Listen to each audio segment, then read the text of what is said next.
ভালো নির্বাচন হলে স্বৈরশাসক আসবে না এমন গ্যারান্টি দেয়া যাবে না বলে মন্তব্য করেছেন সুপ্রিম কোর্টের আপিল বিভাগের অবসরপ্রাপ্ত বিচারপতি মোহাম্মদ আব্দুল মতিন।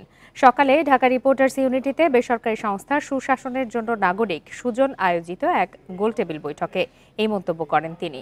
বলেন, জবাবদিহি না থাকলেই স্বৈরশাসকের উত্থান হয়। ভালো নির্বাচনের পরও স্বৈরশাসক বনে যাওয়ার উদাহরণ আগেও রয়েছে। এ সময় জুলাই আন্দোলনে আহতদের সুচিকিৎসায় সরকারের ব্যর্থতার অভিযোগ তুলে বক্তারা বলেন, বাধ্য হয়ে তাদের রাস্তায় নামতে হয়েছে। রাজনৈতিক দলগুলো এখনো সচেতন হয়নি, নইলে ৫ আগস্টের পর দখলদারদের আবির্ভাব ঘটত না বলে মত তাদের। রাষ্ট্র ব্যবস্থার গুরুত্বপূর্ণ সংস্কারের পর একটি অবাধ, নিরপেক্ষ ও সুষ্ঠু নির্বাচন আয়োজনের মাধ্যমে নির্বাচিত সরকারের হাতে ক্ষমতা অর্পণের গুরুত্বও তুলে ধরেন বক্তারা।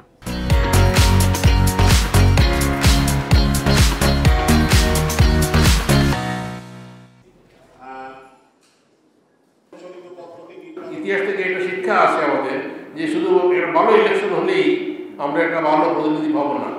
যেমন 1932-তে আপনি দেখছেন যে জার্মানিতে একটা খুব সুন্দর ইলেকশন হয়নি, কিন্তু সেই ইলেকশনের রেজাল্ট হলো আমরা দেখলাম যে হিটলার ক্ষমতা হয়ে গেলেন এবং তারপরে ইতিহাসটা আপনারা জানেন।